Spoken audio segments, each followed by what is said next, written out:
जय माता दी भक्तों, कैसे हो आप लोग। आशा करती हूँ कि सभी अच्छे होगे, स्वस्थ होगे, सुखी होगे। तो दोस्तों, कल हमने सुना था दुर्गा सप्तशती का प्रथम अध्याय।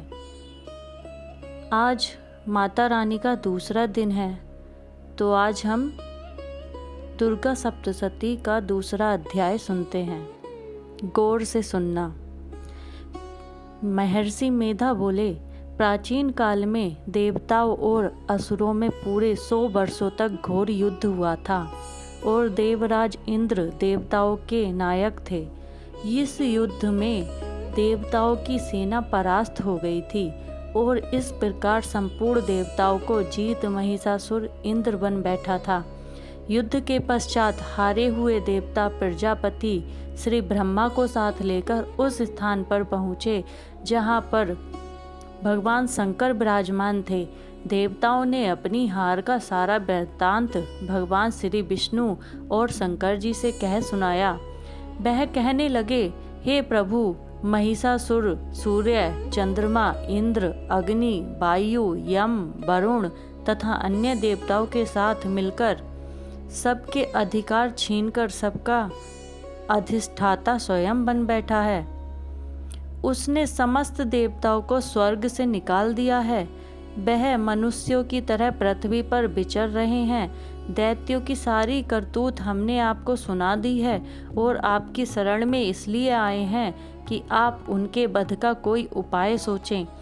देवताओं की बातें सुनकर भगवान श्री विष्णु और शंकर जी को दैत्यों पर बड़ा गुस्सा आया।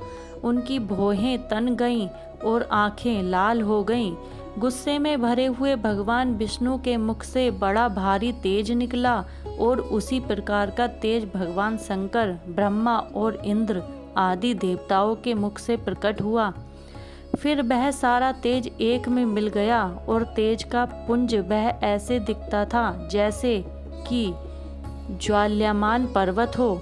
देवताओं ने देखा कि उस पर्वत की ज्वाला चारों ओर फैली हुई थी और देवताओं के शरीर से प्रकट हुए तेज की किसी अन्य तेज से तुलना नहीं हो सकती थी। एक स्थान पर इकट्ठा होने पर वह तेज एक देवी के रूप में परिवर्तित हो गया और अपने प्रकाश से तीनों लोकों में व्याप्त जान पड़ा। वह भगवान शंकर का तेज था।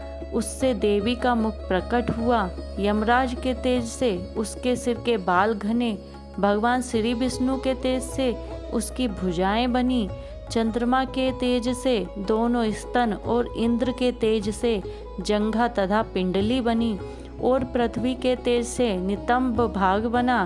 ब्रह्मा के तेज से दोनों चरण और सूर्य के तेज से उनकी अंगुलियां पैदा हुई। वसुओं के तेज से हाथों की अंगुलियां एवं कुबेर के तेज से नासिका बनी। प्रजापति के तेज से उसके दांत और अग्नि के तेज से उसके नेत्र बने। संध्या के तेज से उसकी भौएं और वायु के तेज से उसके कान प्रकट हुए थे। इस प्रकार उस देवी का प्रादुर्भाव हुआ था। महिषासुर से पराजित होकर देवता उस देवी को देखकर अत्यंत प्रसन्न हुए। भगवान शंकर ने अपने त्रिशूल में से एक त्रिशूल निकालकर उस देवी को दिया और भगवान विष्णु ने अपने चक्र में से एक चक्र निकालकर उस देवी को दिया। वरुण ने अपने चक्र में से एक चक्र निकालकर उस देवी को दिया। वरुण ने देवी को शंख भेंट किया। अग्नि ने इसे शक्ति दी। वायु ने उसे धनुष और बाण दिए। सहस्त्र नेत्रों वाली देवाराज इंद्र ने उसे अपने वज्र से उत्पन्न करके वज्र दिया और ऐरावत हाथी का एक घंटा उतारकर देवी को भेंट किया। यमराज ने उसे काल दंड में से एक दंड दिया। वरुण ने उसे पास दिया। प्रजापति ने उस देवी के स्फटिक की माला दी और ब्रह्मा जी ने उसे कमंडल दिया। सूर्य ने देवी के समस्त रोमों में अपनी किरणों का तेज भर दिया। काल ने उसे चमकती हुई ढाल और तलवार दी और उज्जवल हार और दिव्य वस्त्र उसे भेंट किए और इनके साथ ही उसने दिव्य चूड़ामणि दी।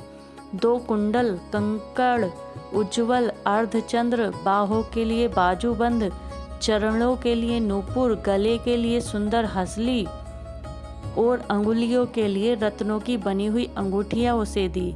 विश्वकर्मा ने उनको फरसा दिया और उसके साथ ही कई प्रकार के अस्त्र और अभेद कवच दिए, और इसके अतिरिक्त उसने कभी न कुम्हलाने वाले सुंदर कमलों की मालाएं भेंट की। समुद्र ने सुंदर कमल का फूल भेंट किया। हिमालय ने सवारी के लिए सिंह और तरह तरह के रतन देवी को भेंट किए। यक्षराज कुबेर ने मधु से भरा हुआ पात्र और शेषनाग ने उन्हें बहुमूल्य मणियों से विभूषित नागहार भेंट किया। इसी तरह दूसरे देवताओं ने भी उसे आभूषण और अस्त्र देकर उसका सम्मान किया। इसके पश्चात देवी ने उच्च स्वर से गर्जना की। उसके इस भयंकर नाद से आकाश गूंज उठा। देवी का वह उच्च स्वर से किया हुआ सिंहनाद समा न सका। आकाश उनके सामने छोटा प्रतीत होने लगा। उससे बड़े जोर की प्रतिध्वनि हुई, जिससे समस्त विश्व में हलचल मच गई और समुद्र कांप उठे। पृथ्वी डोलने लगी और सबके सब पर्वत हिलने लगे। देवताओं ने उस समय प्रसन्न हो सिंह वाहिनी जगतमयी देवी से कहा, हे देवी, तुम्हारी जय हो। इसके साथ महर्षियों ने भक्ति भाव से विनम्र होकर उनकी स्तुति की। संपूर्ण त्रिलोकी को शोक मगन देखकर दैत्यगण अपनी सेनाओं को साथ लेकर और हथियार आदि सजाकर उठ खड़े हुए। महिषासुर के क्रोध की कोई सीमा नहीं थी। उसने क्रोध में भरकर कहा, यह सब क्या उत्पात है। फिर वह अपनी सेना के साथ उस ओर दौड़ा जिस ओर से भयंकर नाद का शब्द सुनाई दिया था, और आगे पहुंचकर उसने देवी को देखा, जो कि अपनी प्रभा से तीनों लोकों को प्रकाशित कर रही थी। उसके चरणों के भार से पृथ्वी दबी जा रही थी। माथे के मुकुट से आकाश में एक रेखा सी बन रही थी, और उसके धनुष की टंकोर से सब लोग क्षुब्ध हो रहे थे। देवी अपनी सहस्त्रों भुजाओं को संपूर्ण दिशाओं में फैलाए खड़ी थी। इसके पश्चात संपूर्ण दिशाओं में युद्ध छिड़ गया और कई प्रकार के अस्त्र शस्त्रों से सबकी सब दिशाएं उद्भासित होने लगीं। महिषासुर की सेना का सेनापति चिछुर नामक एक महान असुर था। वह आगे बढ़कर देवी के साथ युद्ध करने लगा और दूसरे दैत्यों की चतुरंगिनी सेना साथ लेकर चामर भी लड़ने लगा, और 60,000 महारथियों को साथ लेकर उदग्र नामक महादैत्य आकर युद्ध करने लगा, और महाहनु नामक असुर 1 करोड़ रथियों को लेकर, असीलोमा नामक असुर 5 करोड़ सैनिकों को साथ लेकर युद्ध करने लगा। बास्कल नामक असुर 60 लाख असुरों के साथ युद्ध में आ डटा। बिडाल नामक असुर 1 करोड़ रथियों सहित लड़ने को तैयार था। इन सब के अतिरिक्त और भी हजारों असुर हाथी और घोड़े साथ लेकर लड़ने लगे, और इन सब के पश्चात महिषासुर करोड़ों रथों, हाथियों और घोड़ों सहित वहां आकर देवी के साथ लड़ने लगा। सभी असुर तोमर, शक्ति, मूसल, खड्गों, फरसों, पट्टियों के साथ रणभूमि में देवी के साथ युद्ध करने लगे। कई शक्तियां फेंकने लगे और कोई अन्य शस्त्रादि। इसके पश्चात सबके सब दैत्य अपनी अपनी तलवारें लेकर देवी की ओर दौड़े और उसे मार डालने का उद्योग करने लगे। मगर देवी ने क्रोध में भरकर खेल ही खेल में उनके सब अस्त्रों शस्त्रों को काट दिया। इसके पश्चात ऋषियों और देवताओं ने देवी की स्तुति आरंभ कर दी, और वह प्रसन्न होकर असुरों के शरीर पर अस्त्र शस्त्रों की वर्षा करती रही। देवी का वाहन भी क्रोध में भरकर दैत्य सेना में इस प्रकार विचरने लगा, जैसे कि वन में दावानल फैल रहा हो। युद्ध करती हुई देवी ने क्रोध में भर जितने श्वासों को छोड़ा, वह तुरंत ही सैकड़ों हजारों गढ़ों के रूप में परिवर्तित हो गए। फरसे, भिंदीपाल, खड्ग तथा पट्टिस इत्यादि शस्त्रों के साथ दैत्यों से युद्ध करने लगे। देवी की शक्ति से बड़े हुए वह गढ़ दैत्यों का नाश करते हुए ढोल, शंख व मृदंग आदि बजा रहे थे। तदंतर देवी ने त्रिशूल, गदा, शक्ति, खड्ग इत्यादि से सहस्त्रों असुरों को मार डाला, कितनों को घंटे की भयंकर आवाज से ही यमलोक पहुंचा दिया। कितने ही असुरों को उसने पास में बांधकर पृथ्वी पर धर घसीटा, कितनों को अपनी तलवार से टुकड़े टुकड़े कर दिए और कितनों को गदा की चोट से धरती पर सुला दिया।